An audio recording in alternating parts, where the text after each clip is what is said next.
ከድሉ ጫፍ የአሸናፊነት ሰንደቁን እስከምናረጋግጥ ተጋድሏችን ይቀጥላል ሲል የአማራ ፋኖ ብሔራዊ ኃይል አስታወቀም። የአማራ ፋኖ ደቡብ አማራ ቀጠና አሳምነው እዝ ወታደራዊ አዛዥ በወቅታዊ ጉዳይ ላይ መግለጫ ሰጥቷል። ሙሉ መግለጫውን እንደሚከተለው እናስደምጣችሁ። ከድሉ ጫፍ የአሸናፊነት ሰንደቁን እስከምናረጋግጥ ተጋድሏችን ይቀጥላል።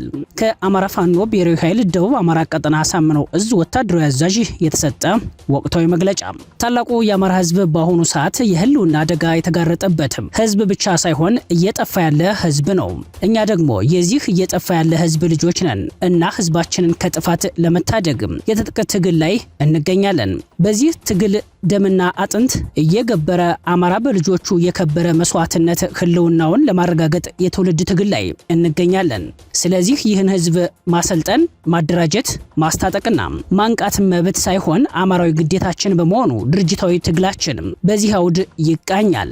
ይህን ህዝብ ከተጋረጠበት ቀጥተኛ የህልውና አደጋ ነፃ ለማውጣት ብቸኛ አማራጩ ከአለት የጠነከረ እንደ ብረት ምሰሶ ቀጥ ያለ በመጣ በሄደው የማይናወጥ ጠንካራ የሆነ አማራን የሚመጥን ድርጅት መፍጠር የግድ ይላል። ይህ ድርጅት የአማራን ህዝብ ከሌሎች ወንድም ህዝቦች የሚያስበልጥ ወይም የሚያሳንስ ሳይሆን የህዝብን ህልውና ከማረጋገጥ አልፎ ዘላቂ ጥቅሞቹን የሚያስከብር መሆን ይኖርበታል። አንድነት የማያወላዳ የማያሻማ የጥንካሬያችንና የአሸናፊነታችን ቁልፍ ሚስጥር ነው። መርህ አልባ አንድነት ግን የመጥፊያችን መንገድ ሊሆን እንደሚችል ሊታሰብበት ይገባል።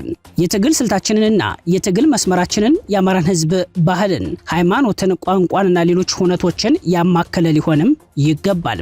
ትክክለኛ አንድነትን የጠላ ሁሉ የአማራ ህዝብ ታሪካዊ ጠላት እንደሆነ ራሱን በማሳመን ነገ ለሚደርስበት የታሪክ ክስና ፍርድ ከወዲሁ መልሶን እያዘጋጀ እንዲጠብቀን ለማሳሰብ እንወዳለን። ትግሉን አንድ ማድረግ መብትና ፍላጎት ሳይሆን ታሪካዊና አሁናዊ ግዴታም ነው። ይሁን እንጂ አብዮቱና የአብዮቱ መሪዎች ትግሉን ወደ አንድ እየሰበሰቡና አሰራሮችን እያዘመኑ ሲመጡ ትግሉ በአንድ ቦይ እንዲፈስ ሲደረግ አንድነትን ያልፈለጉና የድርጅት አሰራር የሚረብሻቸው ቡድኖች የቅጥፈትና የወንብድና ገመናቸው ሳይጋለጥ ወደ ቀድሞው ቤታቸው በመመለስ ለህዝባችንና ለታጋዩ የሐሰት መረጃ በማሰራጨት ላይ እንደሚገኙም ደርሰንበታል። በተለይም በትግሉ ሜዳ ላይ በጽናት ቆመው በመታገል ላይ ያሉ ጓዶችም ብልጽግና ያቀረበላቸውን የሰላም ጥሪውን ተቀብለው እጅ ሰጡ የሚል ነጭ ውሸት በየማህበራዊ ሚዲያው ሲሰራጭ አስተውለናል። ጉዳዩ ያገዛዙ ዲጂታል ሚኒሻዎች የዕለት ወሬ ነው በሚል ሊታለፍ የማይገባው ያገዛዙ ቅጥፈት ከስር መጋለጥ ያለበት በመሆኑ ይህን ማብራሪያ እንደ አማራ ፋኖ ብሔራዊ ኃይል ደቡብ አማራ ቀጠና አሳምነው እዝ ወታደራዊ አዛዥ ማውጣት አስፈላጊም ሆኗል።